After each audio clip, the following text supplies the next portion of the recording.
other different types of dementia, and depending upon where the difficulties lie, that in the illness determines the course of treatment. Yes, you can. All you have to do is want to do it. Yes. Want to be it. When you set your mind to it, and this is who you are, and the grown men. We have the youth that we need to mentor, and we need to inspire, and we need to motivate. But I know, as a recent conversation between you and I, that you're also in the business of motivating grown men. Through that, I'm supposed to see God in it at every turn. So me going to the Sea of Galilee was to remind me of that, to refresh myself of that. It is all under control, that He does have it. It's just as clear as that fresh water that I saw.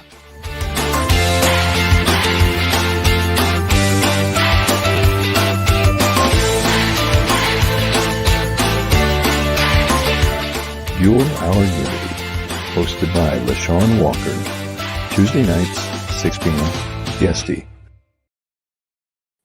Welcome, everyone, to Your Our Unity, a show that wishes to spread a spirit of peace and love in the world, one conversation at a time. We want to encourage you on this last day of February to continue to love. I want you to continue to self-love, most importantly, but also to share and spread that love that you have just been pouring inside yourself all month, for the rest of the month, for the rest of the year. And also, I want you to continue celebrating Black history, those who have paved the way, and those young kids that I've been introducing you to for the past couple of weeks as well, who are the history in making. I am your host, LeShawn Walker. I'd like to welcome you in. Please like, share, and follow. Let everyone know that we're on right now. Well, winter finally hit New York City, folks. It is cold. It is snow outside, though it's like a little brush, a little bit. Nothing to really cry over, or snow, plow or anything like that. But it had snowed in New York City, and so many people were waiting for this moment. I myself prefer the cold temperatures rather than the snow. But again, it was just a little dusting, blew off the car as soon as I put it in drive. So it is nice. I hope all of you out there are safe and that you had a wonderful week and that you're warm and safe and dry wherever you are. I had an amazing weekend, as I always do. And I was celebrating once again, which I've been doing a lot lately. And I hope that everyone out there has been joining me. And if you haven't, you need to watch the previous episodes to see why I've been celebrating and kind of join in with me, because it's a blessing every single day that we're alive, but it's even more a blessing that we celebrate it. We have gratitude for it. We're happy about it. We enjoy it, and we thank God for it. So that's what I've been doing. So I want to share with you real quick what I did this past weekend. So this week in Unity in the community,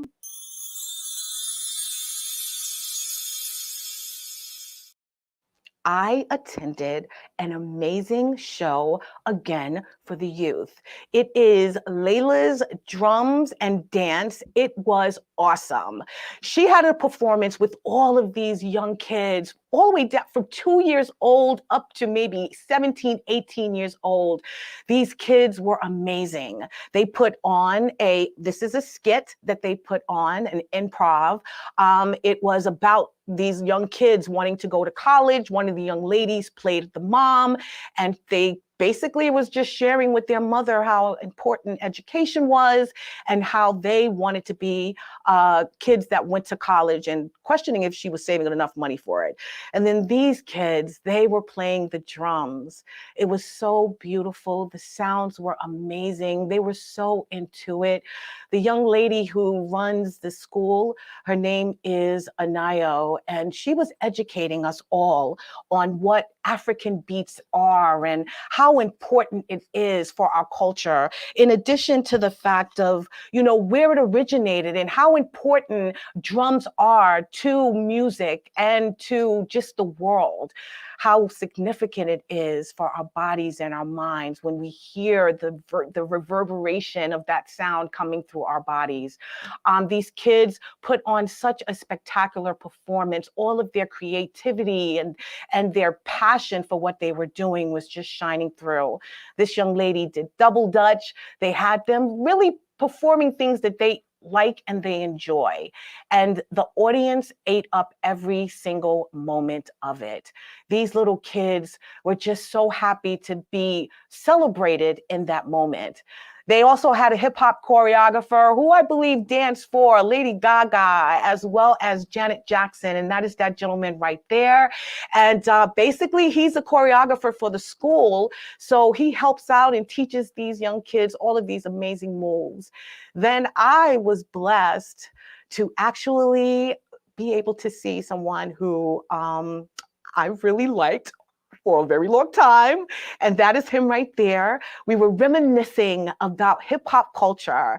Anayo there, if you see in the middle, and that is Assemblyman Solange's.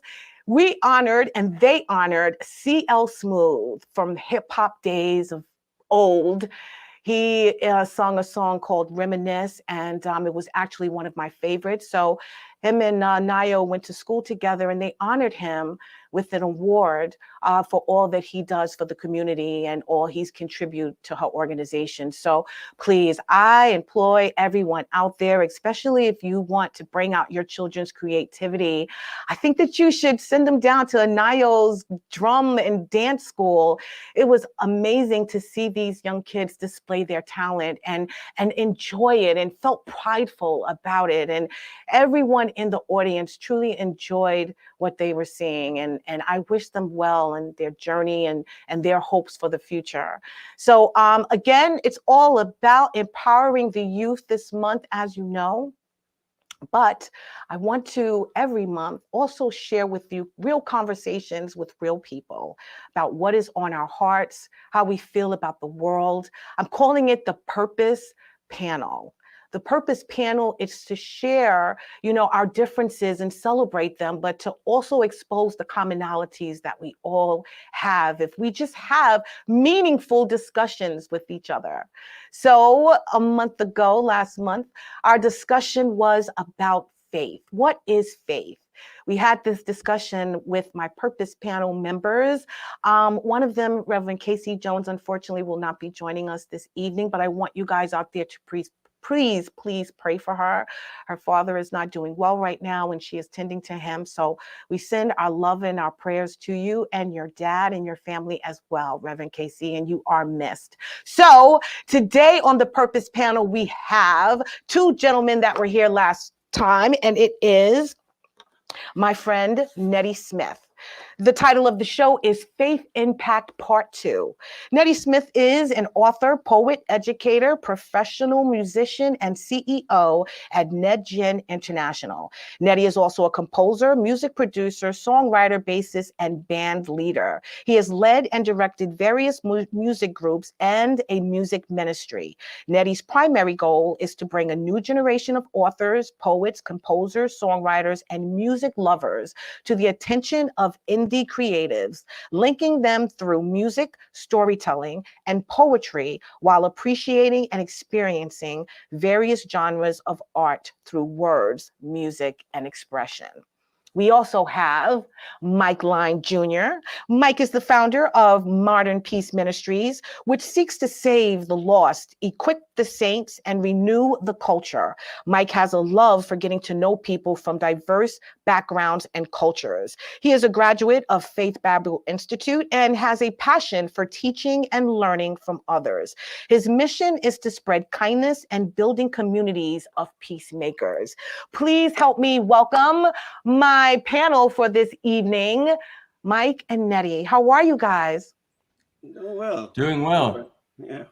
Excellent. Thank you. Thank you guys so much for being here. I truly appreciate it. I missed you, actually. We were so into the last conversation. Right when it was getting good, the time started to go away. We had to end the conversation. So I did say we needed another show to actually sort of speak about faith and what it is. And so, yeah, I'm so glad that you guys came back. Thank you very, very much. Neddy, I know you saw the little kids and the students performing at the dance event that I was at Saturday. What did you think of those photos? Well, what fascinated me is that the kids are learning the culture through rhythm, through music. Yeah. Rhythm in itself is like the verb in grammar. Mm-hmm. It's an action. Yes. So when kids are learned from the action, they retain a lot more than if they were just told, this is it, just do this or just do that. Yeah. The melodies that they sing is like the noun, the subject. And they would find ways, because you cannot have a melody without rhythm. Mm-hmm. So by understanding the rhythm, they pretty much can flow through the spirit of the melody. Right. And whenever they come together musically, they can harmonize those melodies. Right. So whether they're playing the drums, they're playing an individual instrument, or it doesn't matter what the instrument, they're coming together in harmony, some way, some form or the other. Yeah, it was beautiful. It really was.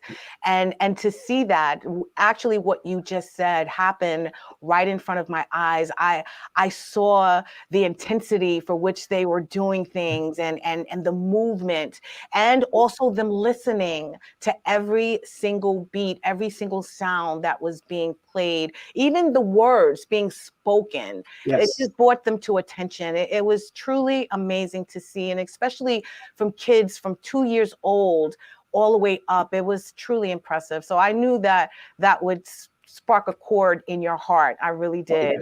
So again, and just think about what you just said. You were drawn to them. Yeah.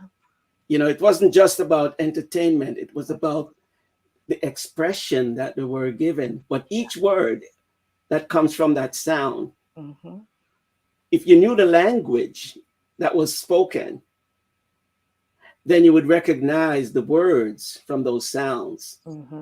Because through those sounds, the spirit moves. Yes. And that's the beauty about a sound. There's something unique about a sound, but you have to know the language from which that sound is triggered.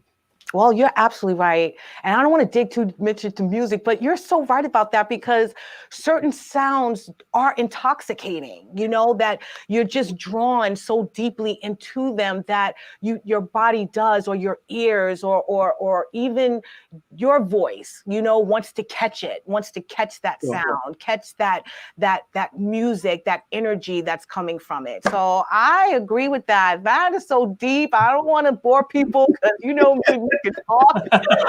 So we're just gonna move on. But you are so right, because that's how I honestly felt. And I think because they were kids, it drew me even more into it, so it was great.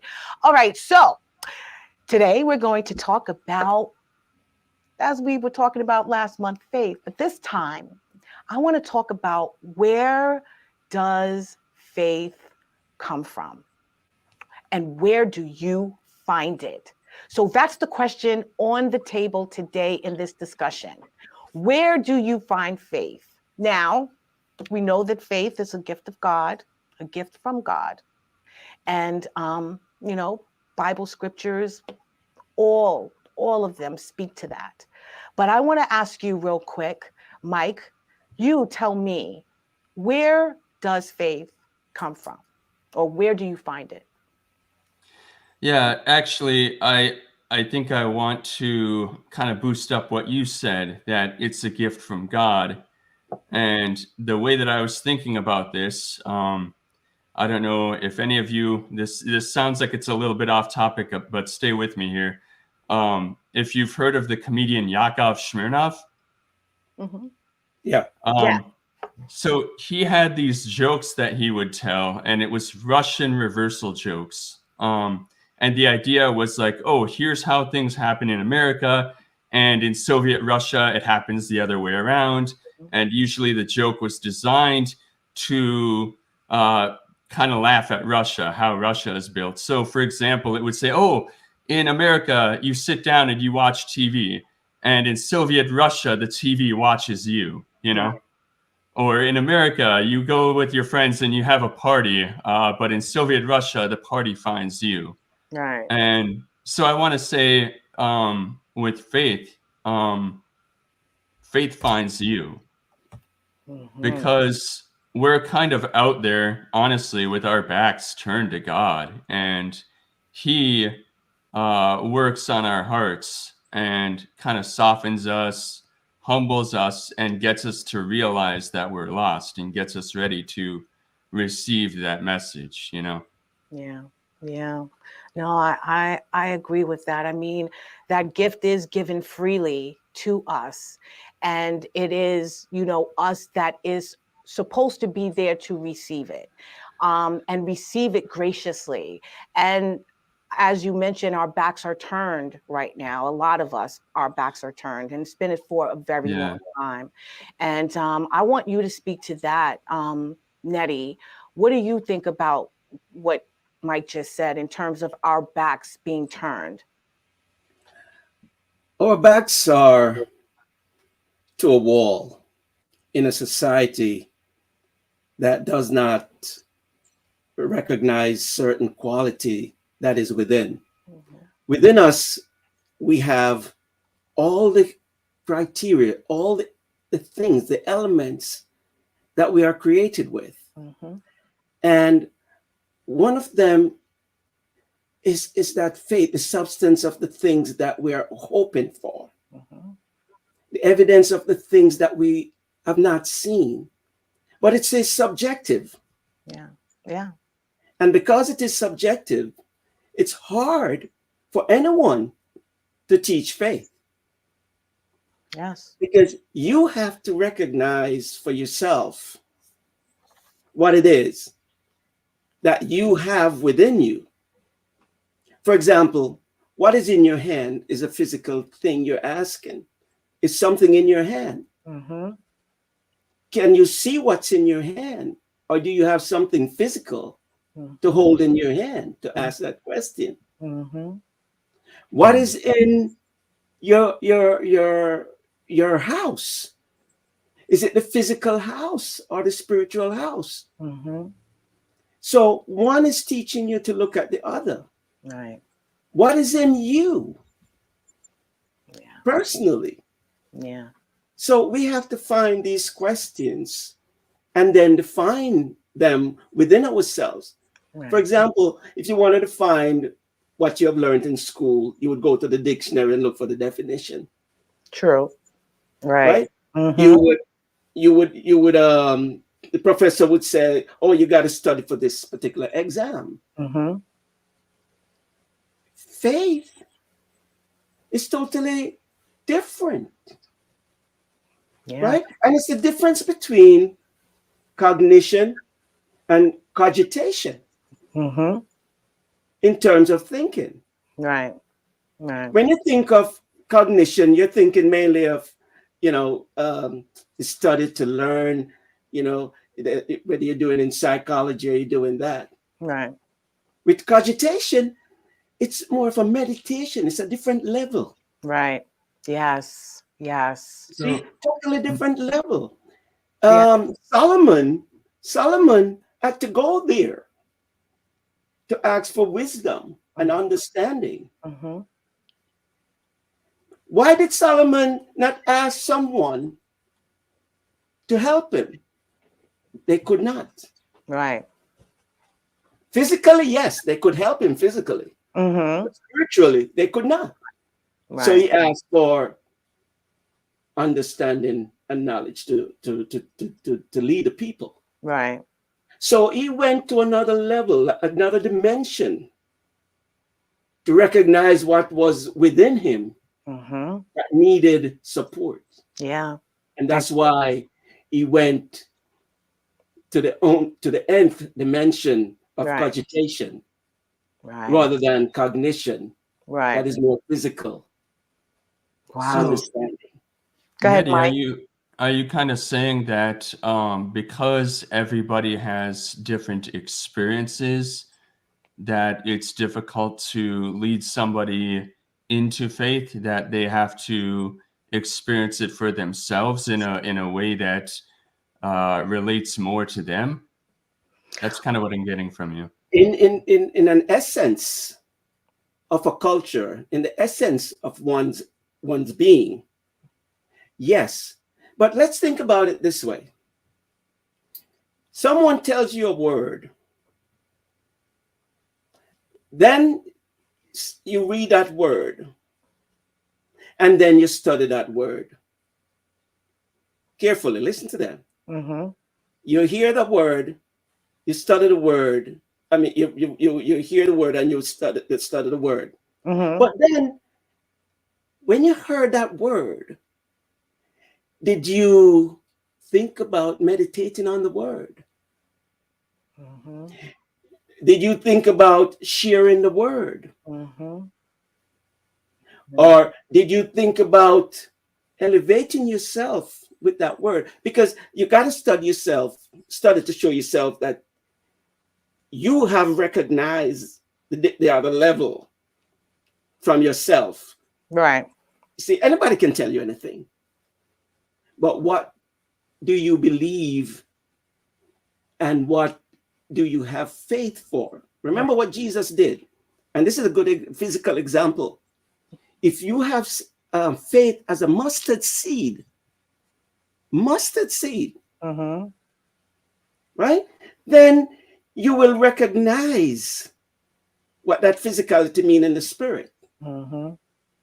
Well, I mean, considering that it is a gift from God and He's given it to us freely, and He is showing us that I see it as we must have faith for all that He's already done because of the gifts, the love, the blessings, the goodness that He's poured in all of us and everyone before us. Is it easy for people to realize that the faith is a gift and that you should already have it? You should already own it. It shouldn't be something, own it. I use that word loosely, but you should already know it. Is it easy, or why is it so hard for people to see that gift that He's already given us? Why is it so hard for people to walk in, like you said, see the word, read the word, hear the word, and now you have to do the word? Do you understand my question?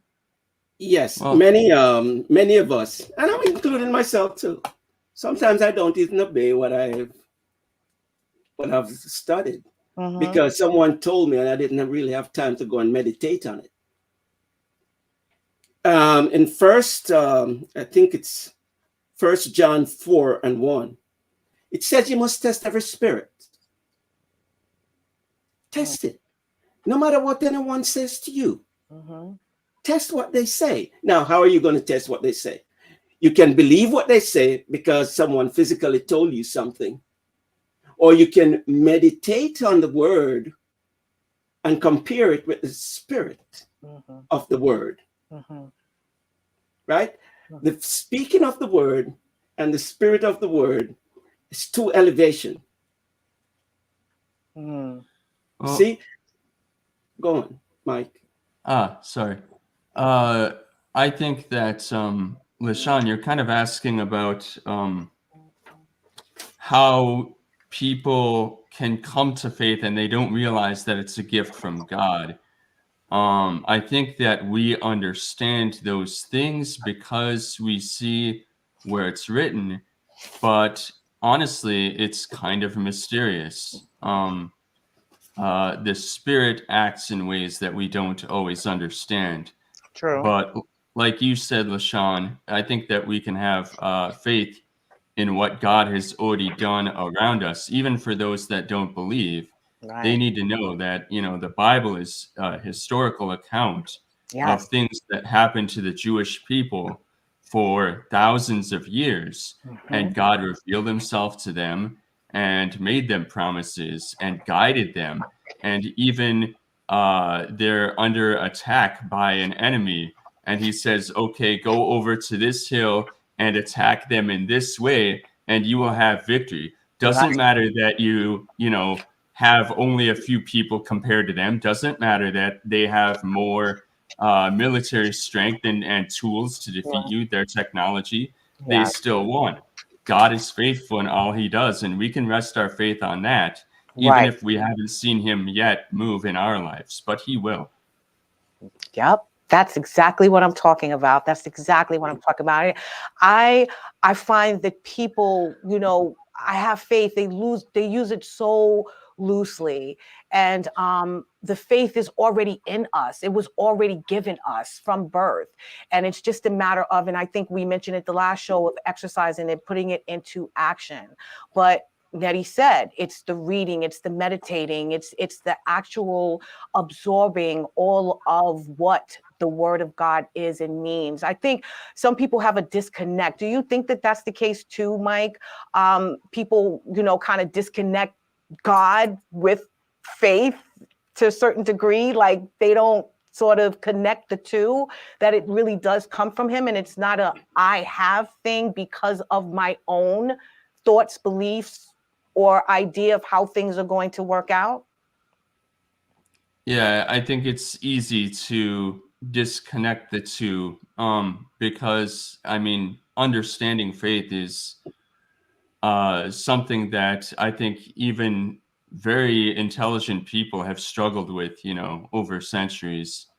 So, and I don't know if I struggle because I think that it's something important to understand how gifted we are. But I also, when somebody starts out in their faith, I don't know if that's something that they need to understand right away, Right. God gives you that little mustard seed and you have a little bit of thirst, like, hey, who really is God? Who is this guy, Jesus, that was on the earth 2,000 years ago? So to somebody who's at that place, I would say, just go learn, go study, go and hear about that and pray about it and ask God to reveal that stuff to you. Yeah. And he will. If you ask, you will receive. Yes, I know. And the understanding of how faith relates and how that's even a gift, those things will come. But that's, in some ways, that's kind of a deeper thing. I get it. Let me ask you, Neddy, considering, where the world is right now, and I find how religion is really not that important to a lot of people. And the ones that is important to, I think, is because they were originally raised in it. And then the ones now, the younger generation, it's, they're looking for something. They're in search of something bigger. And I love it. But I don't really know, who is rooting them in the word, if they're actually, studying it and meditating on it the way that they should. So what do you think about that? What do you think about faith and religion right now in this time? And do you think that there's a deficit, a lack of it, a lack of that faith, and why? Okay, I'll give you a good example of that.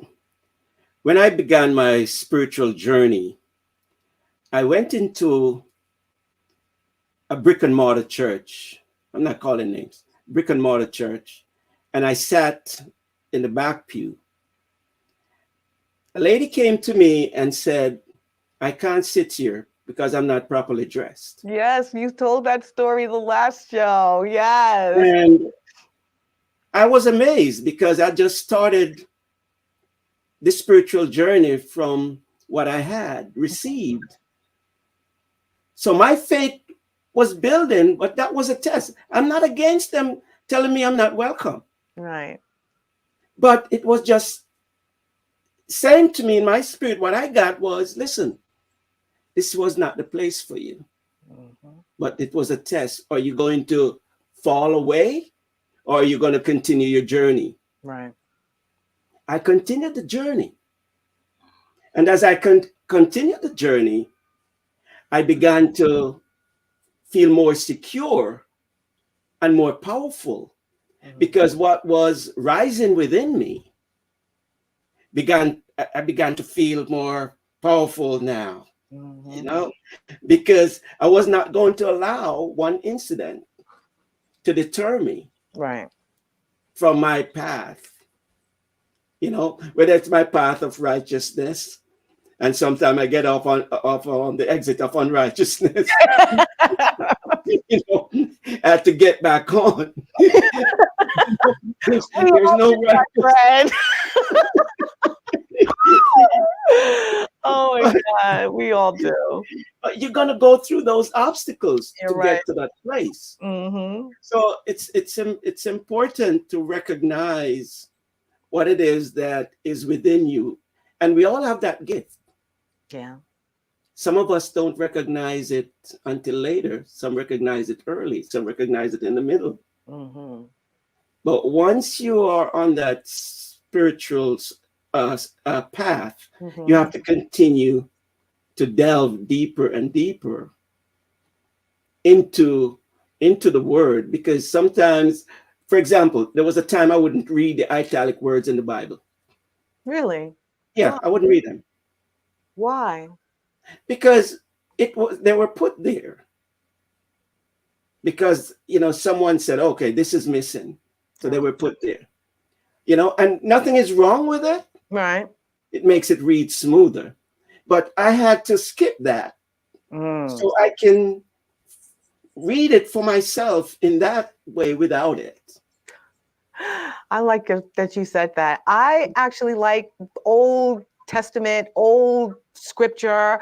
I don't like the revised Bibles, the new versions, the new text. I can't. I want to read it as I feel they wrote it.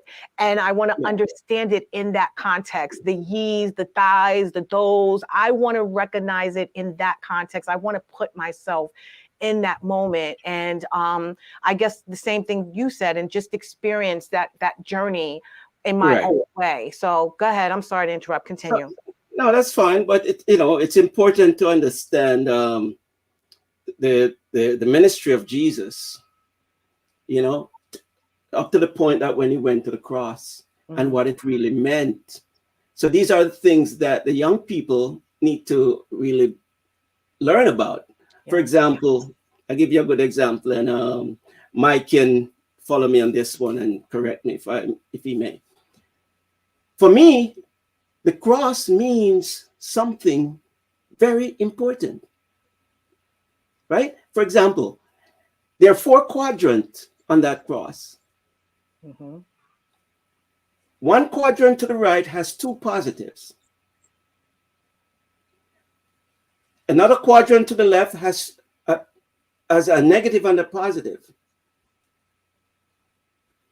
Below his waist, at his feet, there are 2 negatives. And to the left and to the right, there's a negative and a positive. So look at who was to Jesus's left then, and look at who was to his right. One guy, they were both criminals. Yeah, exactly. Right? But the guy on the negative side was complaining about Jesus, you know, just like, and the guy on the right hand side was saying, "Listen, this man has done nothing. Yeah, we are the ones who are the culprits. We should be condemned." Yeah, and I'm just paraphrasing. The essence of it is that the cross, she knew the relationship of the horizontal and the vertical, which is the spirit, like the ladder, right? The spirit goes up and down. You fall on your knee and you pray to God. Yes. But then, unless you can relate horizontally, you're not going to recognize your fellow man. Yeah.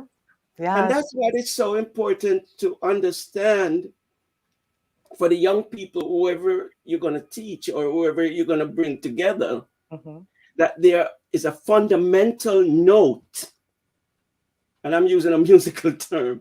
There's a fundamental note that must be played, right, to ground you or me Right. into the word.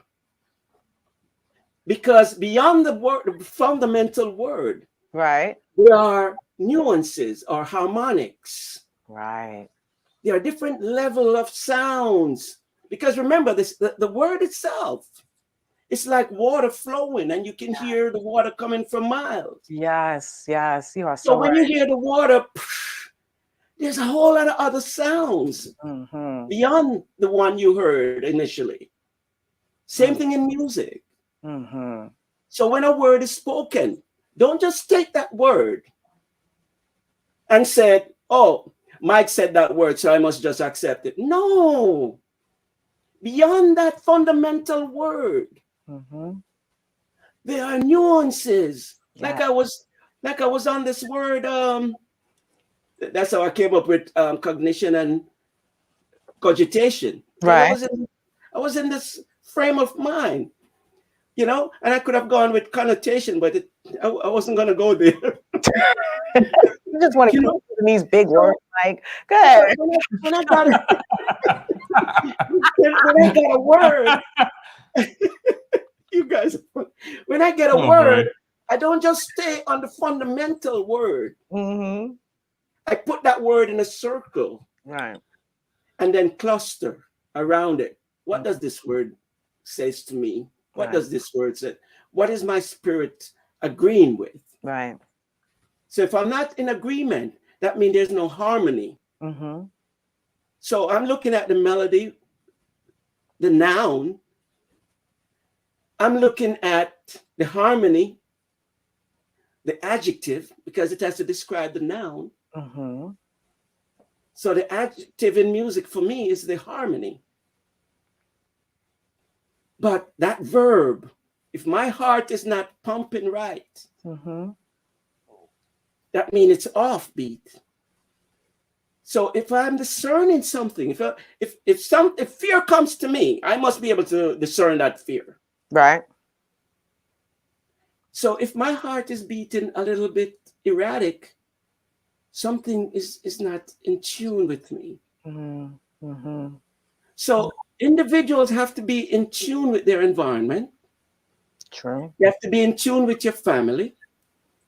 Mm-hmm. You have to be in tune with your fellow man Mm-hmm. or fellow woman.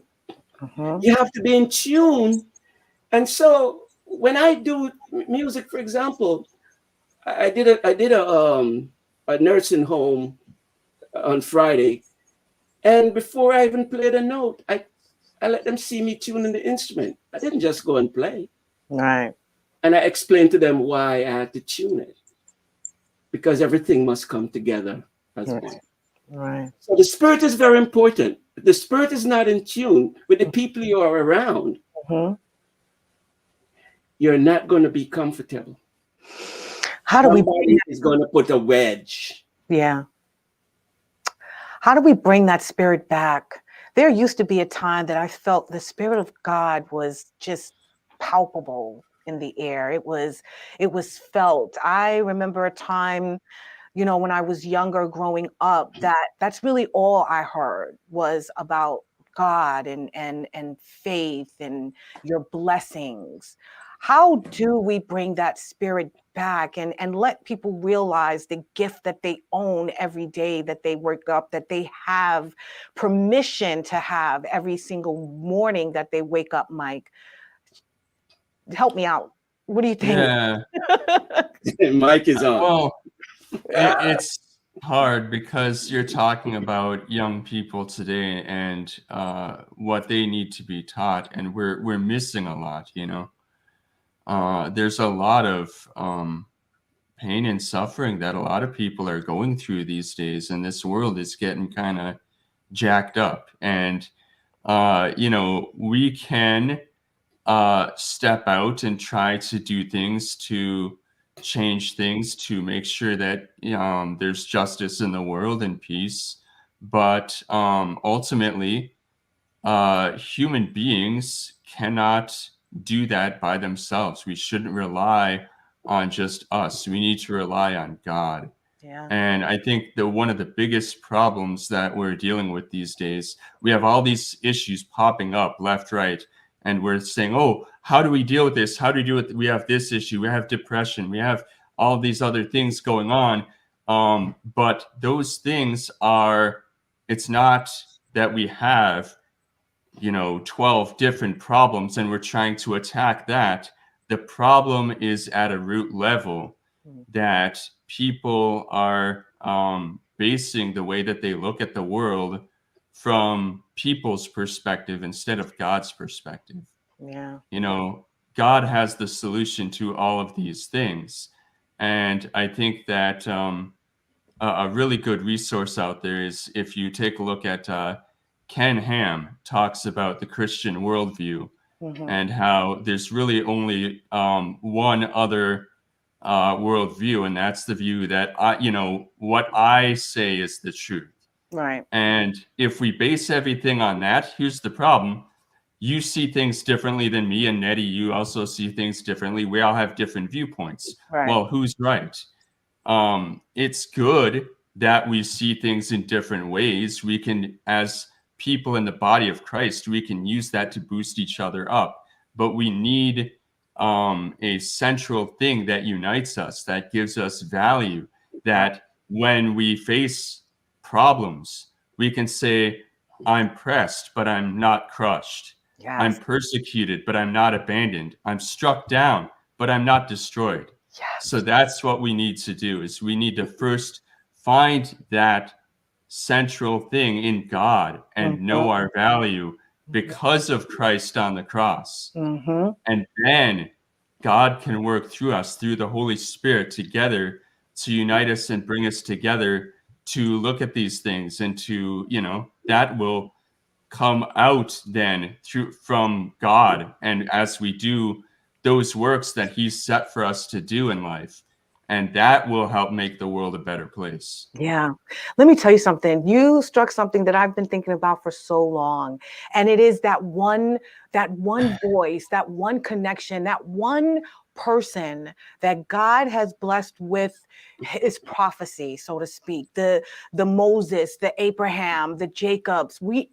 I'm looking for that person. There's so many different voices. There's so many different opinions. There's so many different, and I understand different religions and I respect that, but I feel like we still should be all worshiping, praying, and loving the same God.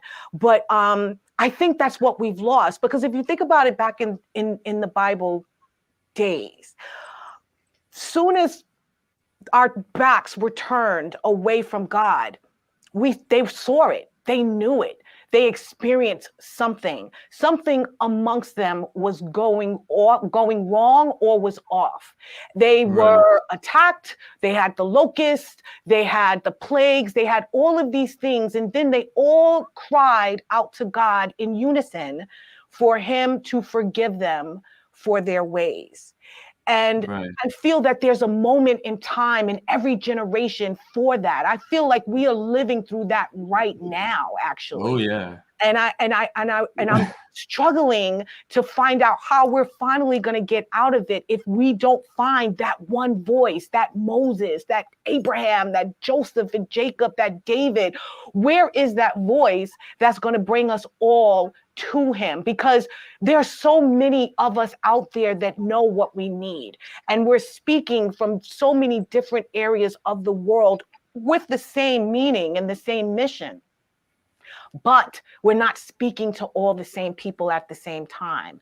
I want that. Where can we find that? Because that, to me, will also bring the faith back into humanity, into every human being, because then they would see it. We say things and we claim to believe them, but I feel like it's empty, it's baseless a lot. And I just want that one voice that can help us reconnect ourselves to what the word actually means, what his gifts are to us, how we need to move forward in those gifts and live in those gifts every day. So I don't care who takes over from here, but I mean, you can see it in the world, right? Look at the revivals that we've had recently in Asbury and in other places. And, people have their criticisms of those things. Oh, this isn't really a revival because of this or because of that. And we can come and we can analyze those things, but God is moving through those things. And there are people that are attracted to that. Why do you have so many people coming to a town that the whole town gets locked down saying, I'm sorry, you guys can't come in. We have too many people. We literally can't handle any more people. Everybody's looking for something. They're dry. They're realizing there's a problem, And I hear what you're saying when you're talking about, like, where's that voice? Because, Christ said, I am the true vine. And people are connecting. Okay, there's a reason why I said true vine. Why? Because there's other vines, and people are connecting themselves to all of these different vines, and they're finding they don't give them life, right? Yeah, right. So we need to connect to that true vine. And I don't know. I have no idea what God is doing exactly, whether he's going to raise somebody up like that. I think that we live in different times. And I think that at the least, God has called us to be salt and light to the world.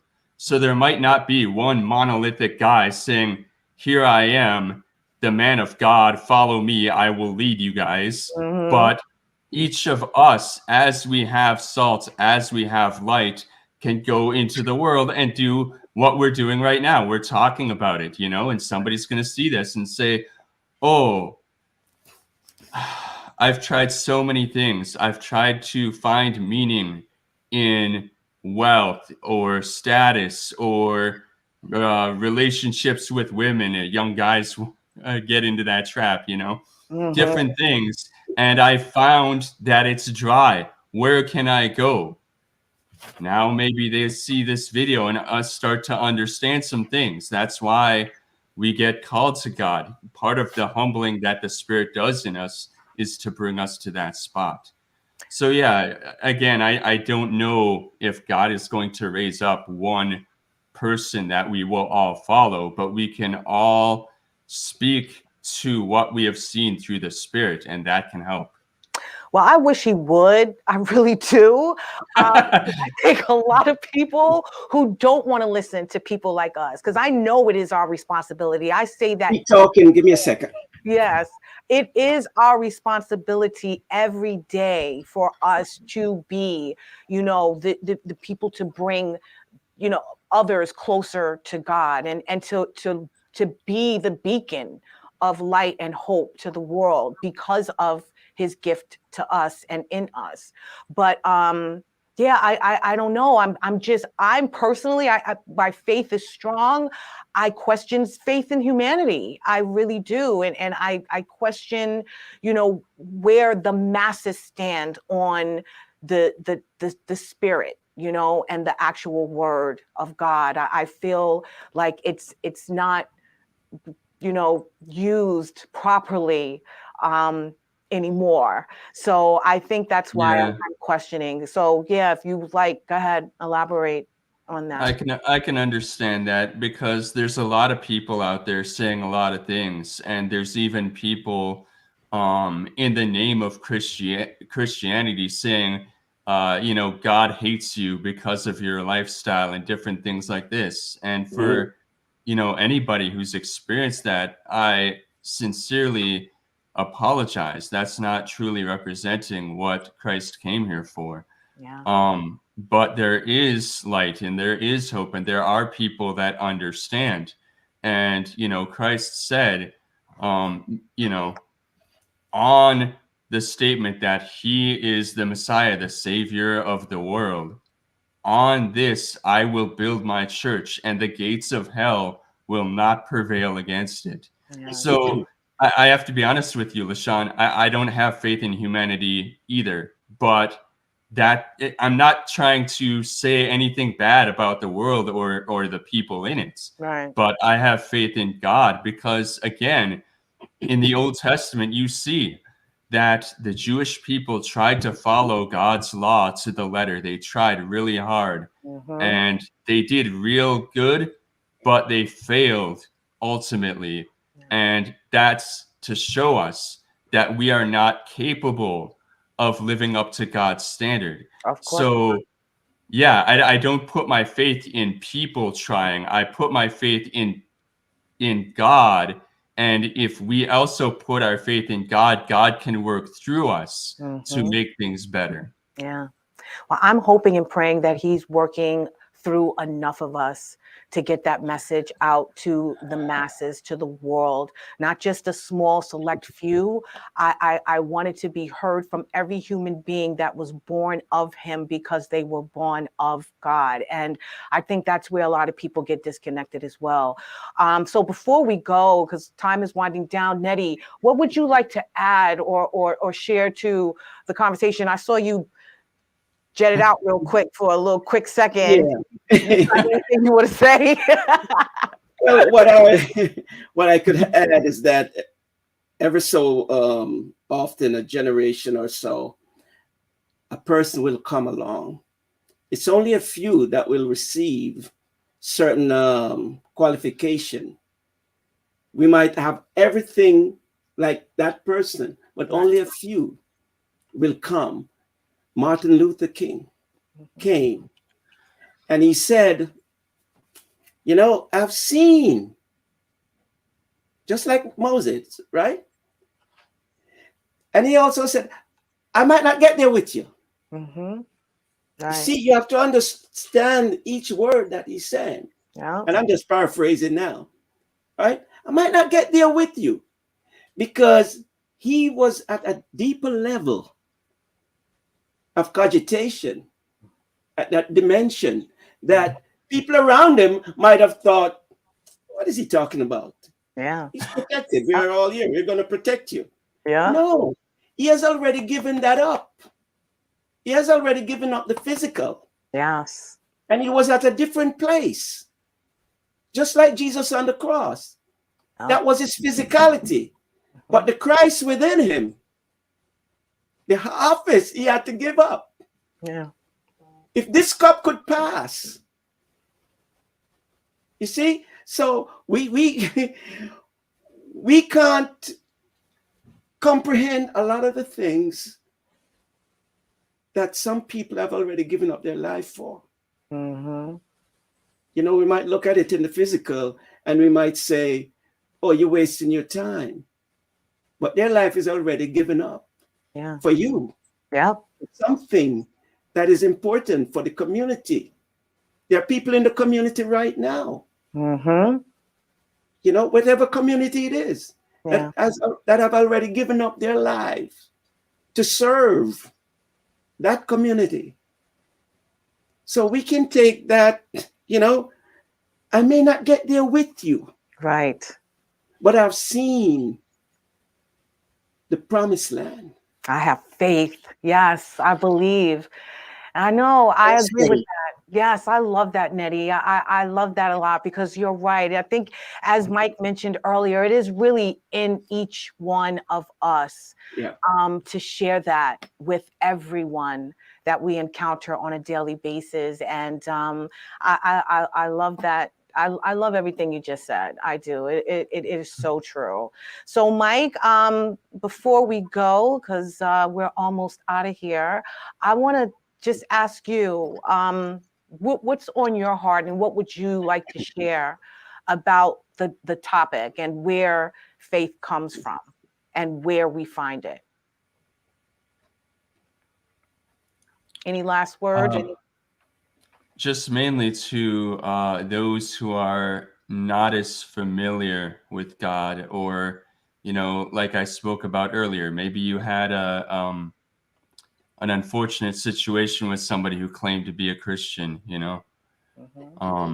I think that people who are getting to this point in this video can see that there's another truth out there, that God is for all of us and wants healing and peace among everybody. And that I encourage you to look into it more, to go and go to a church and to hear more about God and to learn about him through the scriptures and to fellowship with other people and get to know him. I think that that's something really important.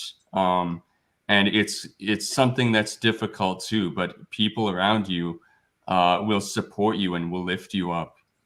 Yes, yes, I agree. Thank you so much for that. And Neddy, please, like 10, 15 seconds, what would you like to Yes. share?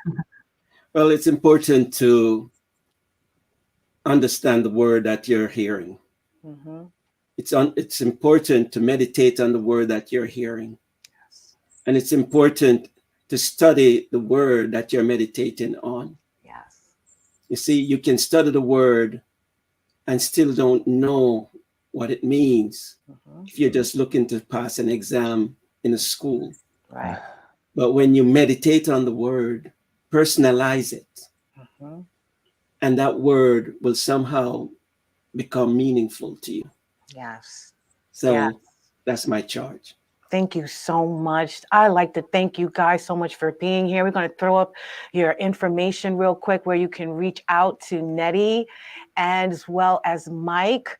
Oh my God, I appreciate you. You will be back. I don't know what the next show is going to be about, but I think that we have done, I think we have done justice for this topic. I really do.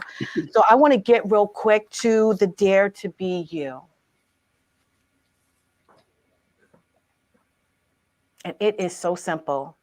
The Dare to Be You is live by faith, grow in grace, and walk in love.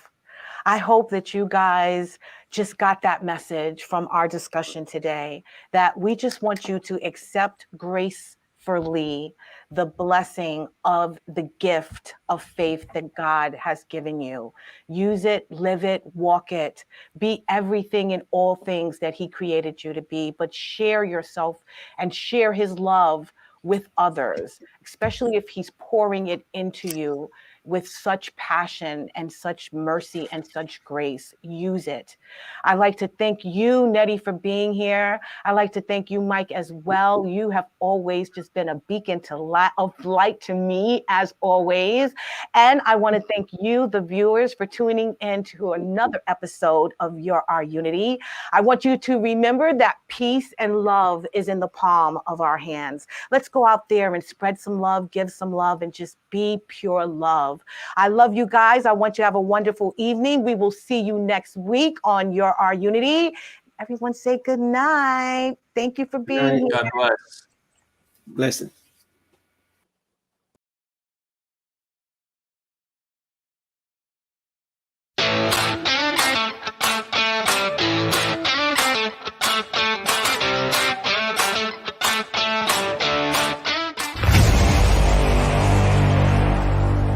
Strong Island Entertainment.